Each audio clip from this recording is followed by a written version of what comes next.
जय श्री राम। स्वागत है आप सभी का एक बार फिर से मेरे YouTube चैनल पर। मैं पंडित आशीष शर्मा लेकर आया हूं गोचर से जुड़ी हुई जानकारी। आज के इस वीडियो में हम बात करेंगे कि मार्च 2022 का महीना वृश्चिक राशि वालों के लिए कैसा है। यदि आपका चंद्रमा 8 नंबर में कुंडली में बैठा है या आपका बोलता नाम वृश्चिक राशि के आधार पर है तो यह वीडियो आपके लिए है। इस वीडियो में हम बात करेंगे कि सूर्य से लेकर सभी राहु केतु तक के ग्रह आपकी राशि से कहाँ किस भाव में भ्रमण कर रहे हैं, उनकी युति, उनकी दृष्टियाँ आपकी राशि से किन भावों में बन रही हैं, उनका आपके जीवन में क्या परिणाम होने वाला है, उसके बारे में विस्तृत रूप से चर्चा करेंगे। जहाँ राहु और केतु क्रमशः शुक्र और मंगल की राशियों में बने हुए हैं, इसका मतलब राहु और केतु यहाँ मंगल और शुक्र की राशि से जुड़े हुए फल देने वाले हैं। इस महीने सूर्य से लेकर शनि तक सभी 7 मुख्य ग्रह 2 ही भावों में सिमट कर रह गए। जहां आपकी राशि से चौथे घर में सूर्य और बृहस्पति का शिवराज योग बन रहा है तो राशि से तीसरे घर के अंदर शनि, बुध, मंगल और शुक्र की युति बनी हुई है। अब ये युति, इनकी दृष्टियां, इनका सहयोग आपके जीवन में कैसा परिणाम लेगा उसके बारे में हम विस्तार से धीरे धीरे करके चर्चा करेंगे और उस बात को समझाने का आपको प्रयास करेंगे। देखिए, जब जब ब्रह्मांड में या कुंडली के अंदर 4 ग्रह, 3 ग्रह या उससे अधिक ज़्यादा ग्रह किसी भी भाव से संबंध बना रहे हों तो उस भाव से संबंधित फल देने की क्षमता बढ़ जाती है। ये ज्योतिष का एक बहुत सटीक नियम है कि अगर कुंडली के अंदर 3 ग्रह एक साथ या 4 एक साथ बैठते हो तो कुंडली खुलते ही आपको वो भाव दिखाई देगा कि यार 4 ग्रह इस राशि में बैठे हैं। इसका मतलब कुछ ना कुछ उस भाव से संबंधित जीवन में हमेशा कुछ ना कुछ घटनाएं होती रहेंगी, क्योंकि जब 4 ग्रह वहाँ बैठेंगे तो कम से कम कोई भी महादशा अंतरदशा आएगी तो उसमें उन चारों का रोल अवश्य होगा। आपकी राशि मंगल की राशि है, वृश्चिक राशि, जो कि गहनता, जल तत्व से भरपूर है। यानी आपके स्वभाव में स्थिरता भी देती है, गहनता भी देती है, सोच भी देती है। आपके लिए प्लस पॉइंट क्या है कि आपकी राशि के जो मालिक हैं मंगल, वो मार्च के महीने में उच्चस्थ अवस्था में रहेंगे। जब आपकी राशि का मालिक उच्च का है, एनर्जी का और ऊर्जा देने वाला प्लैनेट उच्च का है, तो आपके अंदर बेहतरीन और भरपूर एनर्जी देने के लिए मंगल तैयार। तीसरे घर में हो राशि से तो मंगल का प्रिय घर होता है तीसरा, क्योंकि तीसरा घर एफर्ट्सों का घर है। आप खुद क्या क्रिएट करते हो, आप खुद अपने जीवन में अपने बल पर क्या निकाल कर लाते हो, यह तीसरे घर से आता है। सहजता, सरलता, जीवन में धीरे धीरे किसी काम के प्रति बढ़ना और उसको पूरा करना तीसरे घर से आता है। शनि है उस राशि के अंदर, तृतीयेश होकर तीसरे घर में पिछले लंबे समय से, और बहुत सारे ऐसे लोग मुझको इस दौरान मिले जिन्होंने क्रिएटिविटी यानी अपनी तरफ से कुछ नया करके अपने जीवन में हासिल किया।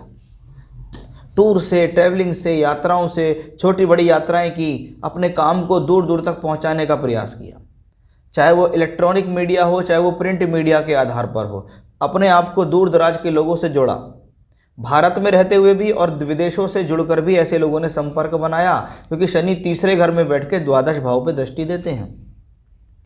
कोई नौकरी के लिए घर से दूर चला गया, कोई व्यापार के लिए घर से दूर चला गया, किसी ने विदेश से संपर्क बनाया, किसी ने एक्सपोर्ट इम्पोर्ट करके संबंध बनाया। अब वो शनि का पूरा सहयोग देने हैं मंगल, जो तीसरे में बैठकर छठे घर को दृष्टि देते हैं कि शत्रुओं को भी हराएंगे, प्रतियोगी परीक्षाओं में विजय भी हासिल करेंगे, एजुकेशनली भी बढ़िया हो जाएगा, काम धंधे के लिए भी अच्छा होगा। उस उच्च के मंगल की दृष्टि नवम और दशम भाव पे पड़ती है कि जातक स्वयं निर्माता है अपने भाग्य का।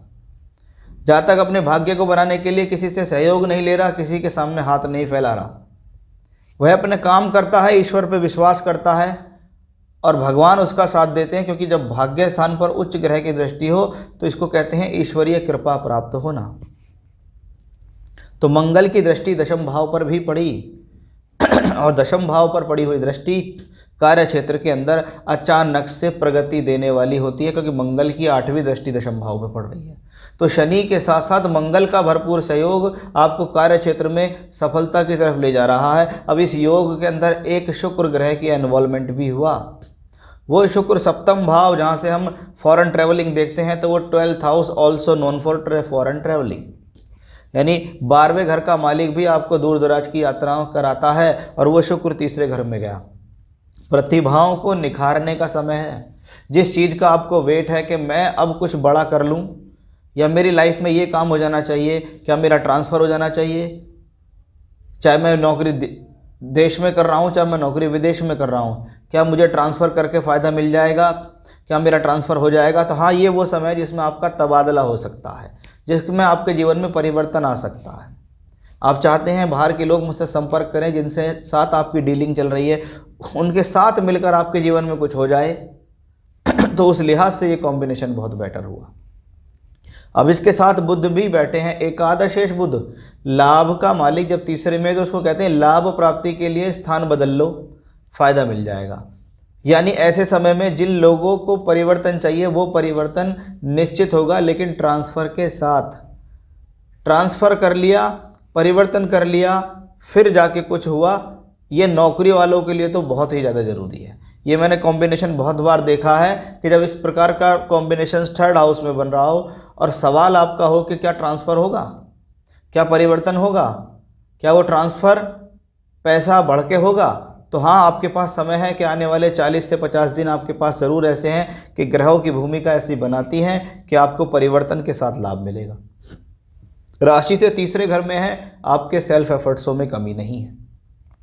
राशि से नवम भाव को देखते हैं, आप अपने एफर्टों से अपना भाग्य चमकाने का प्रयास करते हैं और वो भाग्य आप चमका भी लेंगे, इसमें कोई भी संदेह नहीं है। तो कुल मिलाकर प्लैनेटरी कॉम्बिनेशंस बहुत बेहतर, ग्रहों की युतियाँ बहुत अच्छी, शनि मंगल शुक्र बुध आपको अवश्य कुछ ना कुछ दे कर जाएंगे।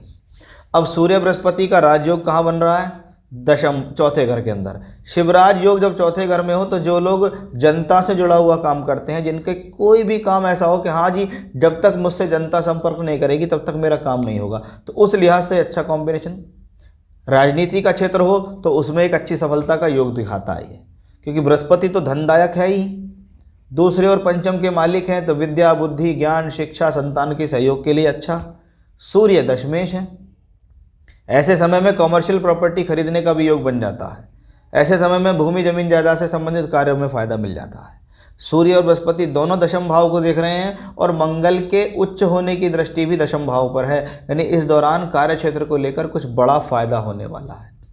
इस दौरान कार्य क्षेत्र को लेकर कुछ अच्छा खासा लाभ आपको मिलेगा। यश मान सम्मान कीर्ति प्रसिद्धि आपकी बढ़ने वाली है, क्योंकि चौथा घर प्रफुल्लित है। इसका मतलब काम की नींव तो इसी समय पे होगी, आपकी सफलता की नींव तो इस दौरान ही रखी जाएगी और उस सफलता के पायदान पर चढ़ते चढ़ते आप धीरे धीरे अपने जीवन में आगे चलेंगे। तो सूर्य और बृहस्पति की ये युति भी आपके लिए बहुत ज़्यादा बेहतर है। बाद में सूर्य का परिवर्तन हो जाएगा, सूर्य त्रिकोण स्थान पंचम में आ जाएंगे, तो ग्रहों की युतियाँ और ग्रहों की स्थितियाँ आपके फेवर में हैं। आप जैसे जैसे भी आगे चल रहे हैं वैसे वैसे आप अपने कार्य में आगे चलते रहिएगा। कोई गलती कोई जल्दबाजी करने की ज़रूरत नहीं है, सब कुछ आपको सहजता से और धैर्य से प्राप्त हो जाएगा। तो कुल मिलाकर वृश्चिक वालों के लिए ये जो कॉम्बिनेशंस हैं ये फलित हैं। राशि से तीसरे और चौथे घर के अंदर ग्रहों की स्थिति आ गई, और जब तीसरे और चौथे में ग्रह आते हैं तो तीसरे से बैठ के भाग्य स्थान को, चौथे से बैठ के दशम स्थान को। इसका मतलब चौथा भी अच्छा, तीसरा भी अच्छा, भाग्य भी अच्छा, कर्म भी अच्छा। तो ये था मेरा आज का विषय। फिर से नए विषय के साथ आपके सामने हाजिर होऊंगा मैं, बने रहिएगा मेरे साथ। जय श्री राम।